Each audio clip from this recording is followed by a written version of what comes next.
अनुरता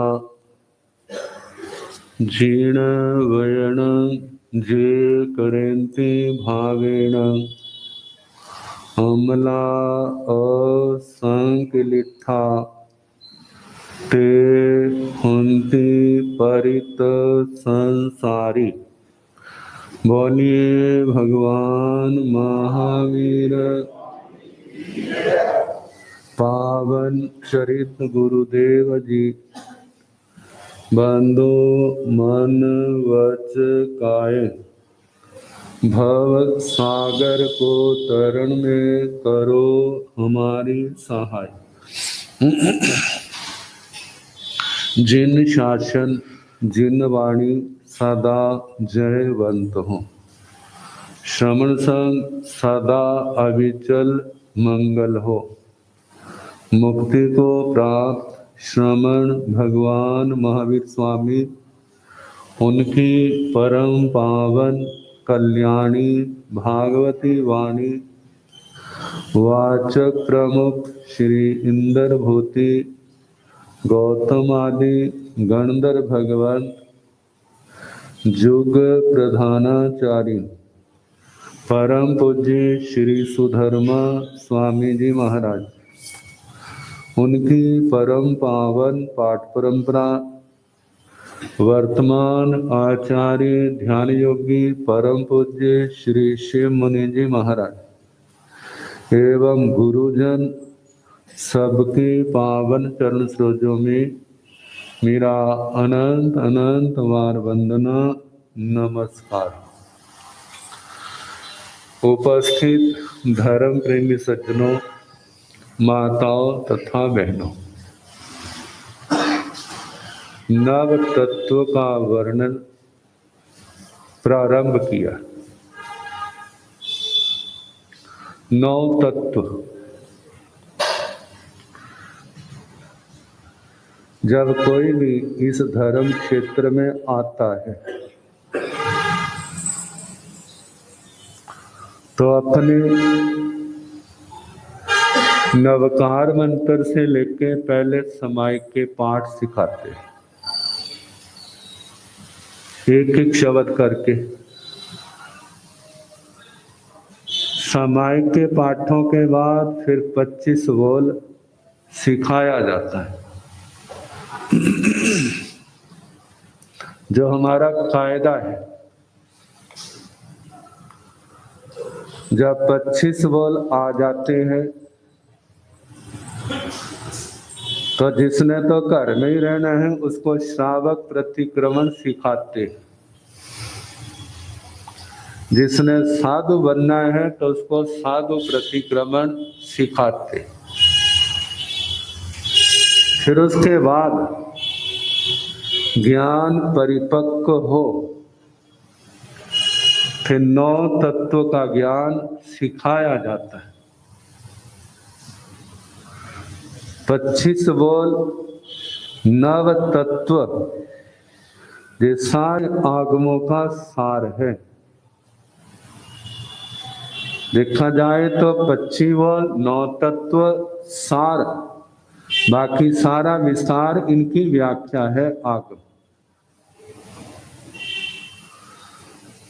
यदि जीवन में आगे नहीं तो कम से कम समाय के पाठ 25 बोल प्रतिक्रमण 9 तत्व सीख लिया है तो हमारी अंदर की आंखें खुल जाती है, जिसमें ये पता चल जाता है मैं कौन हूं और आप कौन हैं। मैं संसार में क्यों भटक रहा हूं। मेरा जीवन केवल इतना ही नहीं कि जन्म से लेकर मरने तक, फिर उसके बाद अंधेरा है, खत्म। पानी के बुलबुले की तरह पैदा हुए, खत्म। लेकिन जब ये ज्ञान हो जाता है तो पता चलता है मेरा जीवन इतना नहीं है। मैं तो एक अनादि अनंत काल तक रहने वाली एक सत्ता हूं, चेतना। मेरे को जड़ से अलग करती है। मेरे अंदर आत्मा में अनंत शक्तियां हैं, जो इसी आत्मा ने, इसी जीवन ने पाप कर्मों का कचरा भर भर के इसको दबाया हुआ है, और इतना दबाया है क्या पता ही नहीं चलता मैं कौन हूं। लेकिन जब ये ज्ञान सीखा जाता है तब बोध होता है मेरा स्वरूप वास्तव में क्या है। मेरे अंदर कितनी समृद्धि है, आत्मा के अंदर कितना धन है, जिसके आगे संसार के धन कुछ भी नहीं है। संसार के धन आपकी जरूरतें पूर्ण कर सकते हैं, लेकिन आपको शांति दे दे इसमें कोई गारंटी नहीं है। शांति नहीं दे सकते, क्यों? उसके अंदर स्वयं ही शांति नहीं, तो आपको कहां से देंगे? वो तो जड़ है। शांति आत्मा के अंदर है और उसको प्रकट किया जाता है। ये कब प्रकट होगी? जब ये कचरा सारा साफ हो जाए। तो इसलिए कहा जाता है 25 बोल सीखो, उसका अर्थ सीखो, 9 तत्व सीखो, 9 तत्वों का अर्थ सीखो। कवि चक्कर चूड़ामणि पूज्य श्री चंदन मुनि जी महाराज, ये सारे क्षेत्र जितने भी जंगल देश के हैं, इन्हीं में इसी परिवार का विचरना होता था। उस परंपरा को कितने लोग भूल चुके हैं। मालव सूर्य पूज्य श्री धर्मदास जी महाराज, उनके 100 से ऊपर चेले थे, शिष्य थे, जिन्होंने बाद में व्यवस्था बनाने के लिए 22 ग्रुप बनाए, और उन 22 ग्रुपों के कारण 22 टोला शब्द प्रचलित हुआ। कहते हैं ना स्थानिक वासियों के कौन कौन से साधु हैं? 22 टोले के। तो 22 टोला किस बात से चला? इसी बात से चला। उन्हीं का परिवार, उन्हीं में से एक शाखा इस क्षेत्र में आई।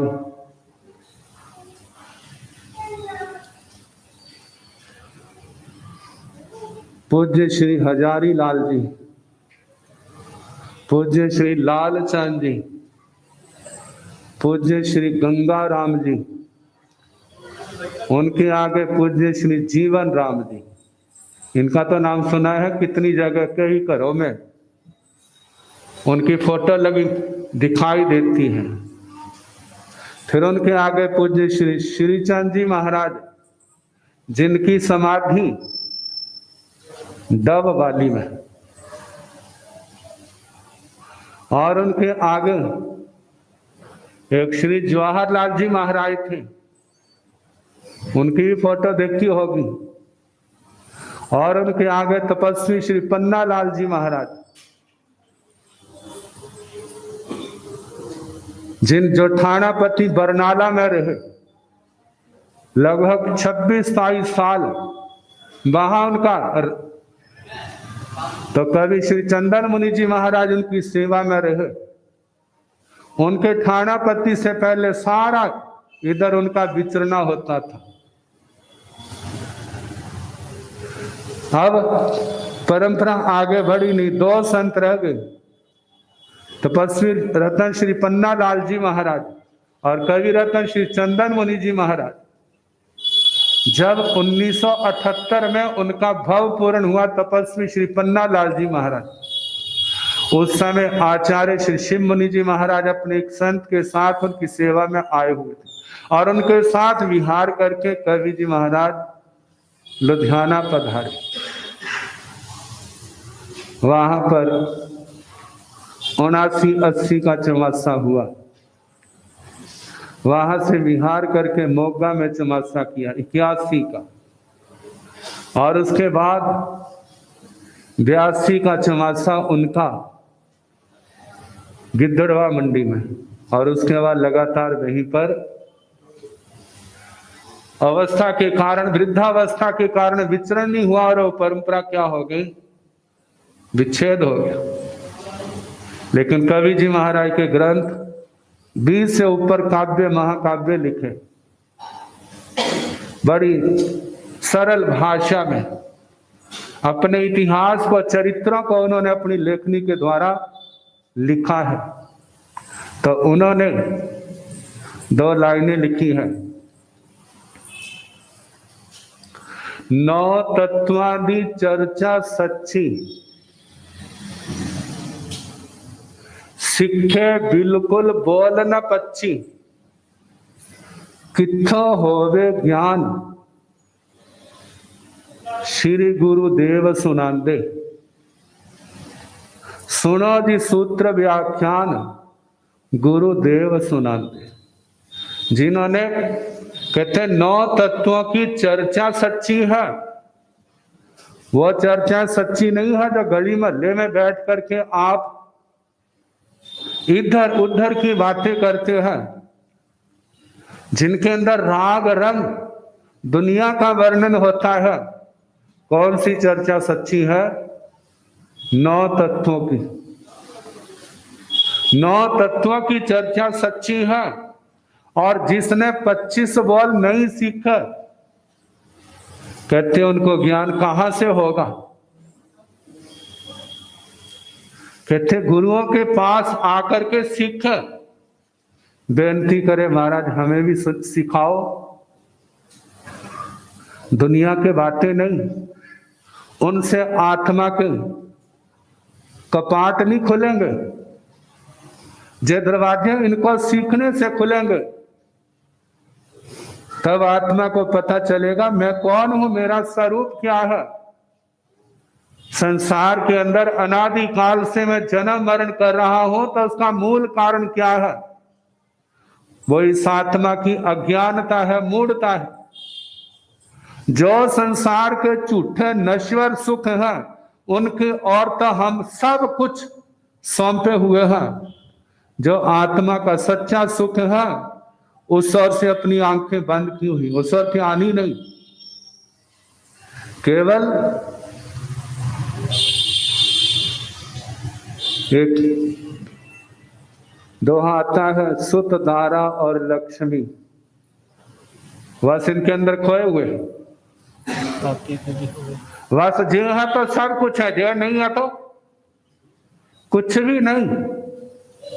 कहते हमारा वंश चलना चाहिए, हमारे पास धन होना चाहिए, हमारा परिवार होना चाहिए, हमारा व्यापार होना चाहिए, हमारे पास लौकिक रिद्धि होनी चाहिए। बस जिसके पास है वह सब कुछ मिल गया। कहते कुछ नहीं मिला। इतने हम प्रसंग सुनते हैं, कितने बड़े बड़े राजे महाराजे चक्रवर्ती सम्राट, कितना वैभव प्राप्त था, लेकिन सब कुछ छोड़ करके क्यों छोड़ा उन्होंने? क्योंकि जहां शांति नहीं है। कैसे मक्कड़ जाल फैला हुआ है, रात को नींद भी चैन से नहीं आती, दिन में चैन कहां से होनी। और जैसे योग्य अवसर देखते हैं तो छोड़ करके, सब कुछ त्याग करके संतों के चरणों में, भगवान के चरणों में समर्पित हो जाते, और आत्मा के कल्याण के लिए संयम, तप, नियम, व्रत इनका पालन करते हैं, और एक दिन संसार को तर जाते। तो कहा जे 9 तत्वों का ज्ञान, जिसमें पहला तत्व है जीव। कल बताया था, जिसके अंदर सुख दुख के अनुभव की शक्ति है।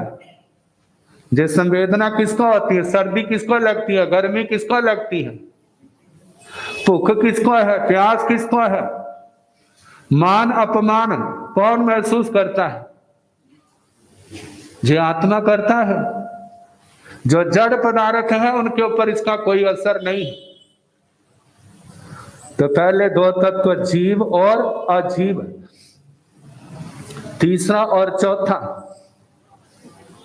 पुण्य और पाप।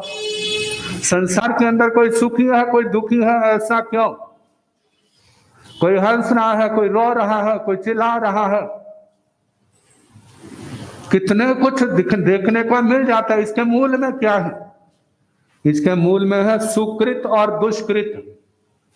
जिस आत्मा ने अच्छे काम किए हैं, जिसने साता दी है, सुख दिया है, उसको सुख मिलता है, और जिसने दुख दिया है उसको दुख मिलता है। जिसने दूसरे से छीना ही छीना है, उसका सब कुछ क्या हो जाएगा? वही समय आकर के, समय पा करके छीन के ले जाएगा, उसके पास कुछ नहीं रहेगा। और जिसने दिया ही दिया है, क्या अच्छा, उसको देने वाले भी चारों ओर से इकट्ठे हो जाएंगे। दो इसको, क्यों? क्योंकि इसने हमारे को दिया है। दिया है तो देंगे, लिया है तो, इसने लिया है तो हम लेंगे, इसने हमारे को दिया है तो इसको क्या करेंगे? देंगे। कहते देने वाले को क्या कहते हैं? देवता। और लेने वाले को, उसको अच्छा नहीं समझते, कहते हैं सूरज। जब उसकी ज्यादा किरणें फैलती है ना, तो किसी को अच्छा नहीं लगता। गर्मियों में जब अपने हाथ समेट लेता, अपनी किरणों को समेटता है, फिर सारे उसकी ओर देखने लग जाते। कहते हैं अपने अंदर, अपने जीवन की ऐसी व्यवस्था बनाओ, हम लेने वाले नहीं, क्या बने? देने वाले बने। और अपने अंदर ऐसी योग्यता पैदा करें, मानो किसी से 100 लिया है तो उसके बदले हम 10 गुना करके दें, 1000। जब 100 का 1000 देते हैं ना, तो उसको देने वाले भी चारों ओर से आ जाएंगे, लो हमारे से लो, हमारे से लो। और जब 100 के 10 बना के दे, सिर्फ घर में बहुत कुछ है लेकिन आएगा, कहेंगे नहीं है। ऐसा क्यों? क्योंकि उसने देना नहीं सीखा। कहते अपने जीवन है अनमोल रतन, इसके द्वारा आप खरबपति भी बन सकते हैं, बड़े से बड़े इंसान बन सकते हैं। और इसका दुरुपयोग करो तो कीड़े मकोड़ों से भी आपका जीवन गिर सकता है। तो जो संपत्ति मिली है, जैसे किराए की गाड़ी आपके घर में आती है, तो उस समय आपकी क्या दृष्टि होती है? इससे ज्यादा से ज्यादा काम ले। जितना ज्यादा काम लिया जाएगा उतना हमारा लाभ होगा। नहीं लेंगे तो किराया तो उतना ही देना पड़ेगा। ऐसे जो हमारा शरीर, जो हम नहीं है, जो शरीर है, हमारी आत्मा इससे अलग है। और शरीर अलग है। कहते हैं इस शरीर को आत्मा तब मानते मरने के बाद भी है, जो हमारे साथ जाता। मरने के बाद क्या होता है? ये दूसरों के लिए बोझ बन जाता है। कहते उठाओ, कहां ले जाओ? शमशान भूमि में। तो कहा ये शरीर हमारे को पुण्य से मिला है, ये शरीर ऐसे नहीं मिला। कितने पुण्य लगे हैं, अनंत पुण्य लगे हैं। जब अनंत पुण्य लगे हैं, खर्चे हैं, तब मिला है। तो अब इससे लाभ उठाओ, केवल इसको खिलाते ही ना रहे। मानो कोई वर्कर रखा है तो क्या सारा दिन उसको खिलाते रहते हो और शाम को कहते लो भाई अब जाओ? वहां आपकी दृष्टि क्या होती है? दो थोड़ा, काम ज्यादा लो। देना है तो उतना ही दो जिससे हमारा काम ठीक चले, उससे ज्यादा नहीं दोगे। लेकिन जहां पर अज्ञानता है, हमने शरीर को समझ लिया जो मैं हूं, अब इसकी पालना पोषणा के लिए कितना कुछ किया जाता है। कभी हिसाब लगाया इस शरीर के लिए कितना खर्च कर चुके हो, लेकिन कमाया कितना है? शरीर के द्वारा कमाया क्या है? मेहनत करो। और संसार में मेहनत की है, व्यवस्था ऐसी बनाओ कि हमारे को धर्म करने के लिए आसानी से समय मिल जाए। अच्छे काम करो, ऐसे काम करो हमारे पाप कर्म कटे और हमारा पुण्य कर्म बढ़े।